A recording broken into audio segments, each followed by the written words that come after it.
Chapter percentage है, अब का टॉपिक है आपका चेंज, कि यदि हम दोनों चीज़ों में कम या ज़्यादा करें तो उसमें बदलाव कितना होगा। जैसे पहली क्लास में आपने देखा था, उसके अंदर एक चीज़ को हमने बढ़ाया था तो दूसरे को घटाया ताकि वो इक्वल रहे।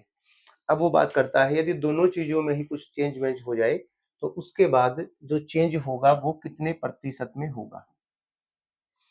तो इसमें जो मेन क्वेश्चन बनते हैं वो आपके दो हैं, एक है रेक्टेंगल का और एक है आपका सर्कल का।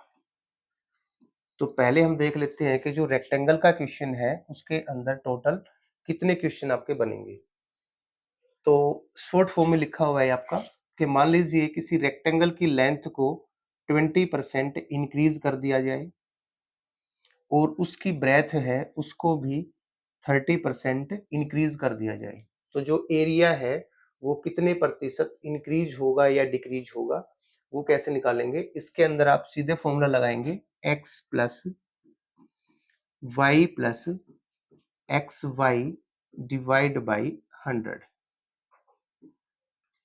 जो x है वो आपकी पहली परसेंटेज की वैल्यू है और जो y है वो आपकी दूसरी वैल्यू है। यहाँ पे ध्यान ये रखना है अगर कोई चीज डिक्रीज होती है तो उसकी वैल्यू माइनस में काउंट होगी और अगर इंक्रीज है तो वो प्लस में काउंट होगी। तो अगर पहले पर्सन को सोल्व करें तो दोनों के दोनों में इंक्रीजमेंट दिया गया है, तो 20 plus 30 plus 20 multiply 30 divide by 100, तो ये आपका हो जाएगा 50 प्लस 6, तो 56% है जो पॉजिटिव आया है। इसका मतलब जो एरिया है वो 56% बढ़ जाएगा। सेम नेक्स्ट है आपका, अब की बार उसने कहा कि दोनों ही नेगेटिव है, इसके 4 ही क्वेश्चन बनते हैं कि यदि दोनों को यदि इंक्रीज किया जाए, दोनों को डिक्रीज किया जाए, लेंथ को डिक्रीज कर दें, ब्रेथ को इंक्रीज सॉरी लेंथ को डिक्रीज कर दें, ब्रेथ को इंक्रीज कर दें, या लेंथ को इंक्रीज कर दें और ब्रेथ को डिक्रीज कर दें। तो इन्हीं चारों के अंदर सेम फॉर्मूला लगाना है, सिर्फ आपको प्लस और माइनस का ध्यान रखना है कि जो चीज इंक्रीज होगी वो पॉजिटिव में होगी और जो डिक्रीज होगी वो नेगेटिव में होगी। तो सेकंड फॉर्म में रखते हैं -20 प्लस -20 -30 प्लस -20 मल्टीप्लाई -30, ऐसे ब्रैकेट में लिखोगे ताकि जो माइनस है वो आपका गड़बड़ ना करे। अब इसके अंदर दोनों ही डिक्रीज है तो हमने दोनों की वैल्यू माइनस में ली है, यहाँ से माइनस की वैल्यू आपकी आ जाएगी -50 प्लस, इनको जब सोल्व करेंगे तो यहाँ पे वैल्यू आ जाएगी प्लस का 6, तो जब आप इसको माइनस करेंगे तो आपकी आएगी 44 माइनस।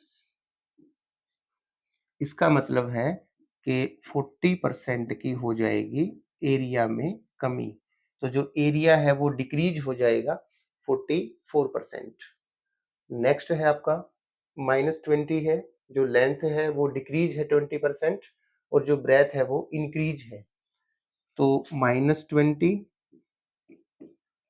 प्लस 30 -20 30 डिवाइड बाई 100, तो प्लस का 10 होगा माइनस का 6 होगा तो प्लस का बचेगा 4। तो इसका मतलब इस वाले क्वेश्चन के अंदर जो एरिया है वो 4% बढ़ जाएगा। और लास्ट पर्सन है आपका, इसमें जो लेंथ है वो इंक्रीज है और जो ब्रेथ है वो डिक्रीज है, तो 20 माइनस 30 20 माइनस 30 और डिवाइड बाई 100, तो यहाँ से -10 और -6, तो माइनस का आएगा 16। इसका मतलब जो एरिया है आपका वो 16% कम हो जाएगा। ये जो क्वेश्चंस थे ये थे आपके रेक्टेंगल के। अभी हम सेम करते हैं सर्कल के लिए।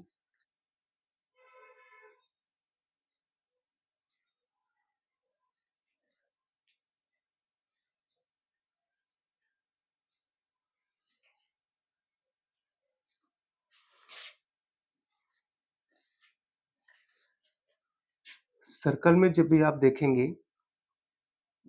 तो इसके अंदर एक ही रेडियस होती है, जितनी भी लगाएंगे सारी क्या होंगी आपकी सेम होंगी।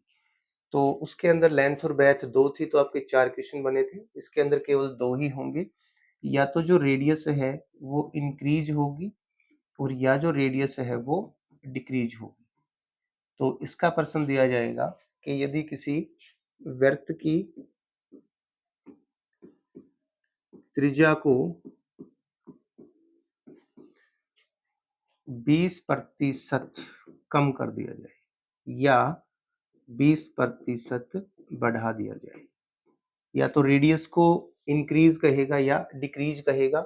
इसमें इंक्रीज और डिक्रीज नहीं होता क्योंकि रेडियस सेम होती है, तो इसके सिर्फ 2 ही पर्सन बनेंगे। तो पहले में है कि ये रेडियस को डिक्रीज कर दिया उसने 20%, तो इसके अंदर डिक्रीज का मतलब दोनों नेगेटिव, -20 -20 डिवाइड बाई 100, तो माइनस का 40 और प्लस का 4, तो ये आएगा माइनस का 36। इसका मतलब जो एरिया है सर्कल का वो 36% कम हो जाएगा। अगले में है वृद्धि, तो 20 + 20 और 20 × 20, तो 40 + 4 ये होगा 44% की वृद्धि। जो यहाँ पे वैल्यू है अगर वो पॉजिटिव आती है तो इंक्रीज होगा, और अगर ये वैल्यू नेगेटिव आती है तो वो डिक्रीज होगा। ऐसे ही अगर कोई और भी पर्सन दिए जाए इन दो के अलावा तो वहां भी हम यही सेम फॉर्मूला अप्लाई करेंगे जैसे इससे पहले आपने क्वेश्चन किए थे